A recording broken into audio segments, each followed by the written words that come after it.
大家好，咽喉发炎啊是一件非常难受的事啊，有很多人啊，他这个咽喉啊就总是发炎，遇到一些冷风啊，这个冷空气一刺激他就发炎，或者说疲劳啊，睡眠质量不好啊，免疫力下降，这个喉咙啊立马就发炎了。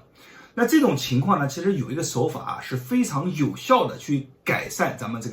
个咽喉啊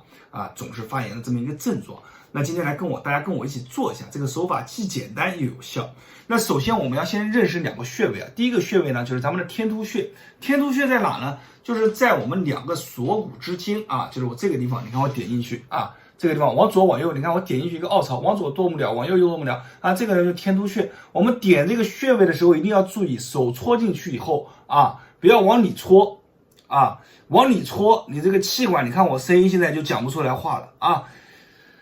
点进去一点啊，点进去一点以后啊，咱们往下抠，往下发力，看啊，点进去，你看这个手指啊往下发力啊，往下发力，往下抠就没有事了啊。第二个呢，就是咱们的连泉穴，但是今天教的手法不是直接去搓，咱们把手啊放在我们的喉结上方一点啊，大概位置在这里啊，不用精确的找。放到这里以后呢，我们把嘴巴闭起来，用我们的舌头顶我们的上颚啊。看一下啊，然后顶，你就会发现手下有个肌肉啊一直在变硬，一动一动的，只要你一顶它就变硬。那这个肌肉呢，咱们就把它捏住，看啊，捏住它，捏住它以后呢，来回的拨弹，哎，刺激它，就这样。手法是这样的啊，我先顶它，来发现它变硬了，哎，我把这个地方啊，我给它定位好。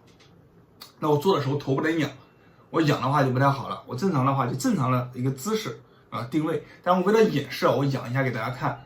定位好啊，然后拨，来回的拨，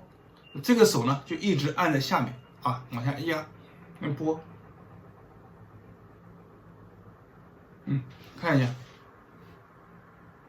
这个手是一直按在下面不动。那我们大概拨多少下呢？我们大概拨30下到50下。那这样拨完了以后啊，你把脖子往上仰一仰，你会发现脖子这边呢非常的轻松，有一个筋结被解开了。其实好处啊远远不止这么一些。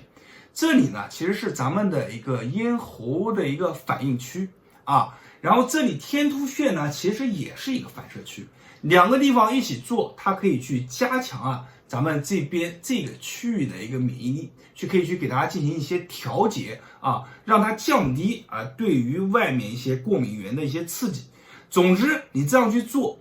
可能短期之内啊，你可能只会感觉脖子舒服，但是你去坚持一段时间啊，如果你长期喉咙发炎，你一定要去坚持。坚持多久呢？坚持一个7天到15天左右，你会发现啊，慢慢的除了这个嗓音啊，也会有一些微微的改变以外，这个脖子啊和你这个咽炎啊就不容易复发了，不容易犯了。这个跟我们上期视频讲的鼻炎啊是一个道理啊，其实原理都差不多。那么大家去按照这个视频的方法去做啊，但是这里一定要注意啊，咱们去捏这个肌肉的时候啊，刺激这个穴位的时候，一定不要去往后掐啊，你一定往后一掐，这个掐的就是气管，一掐到气管就很难受。总之啊，一点点啊，就带着一点点啊，这样去掐到这个肌肉，刺激它，捏住它就可以了。好，那我今天的视频就讲到这里，我是大伟，大家关注我的视频，我的视频里面有很多内容可以帮助到大家，大家点赞、评论、关注，谢谢大家。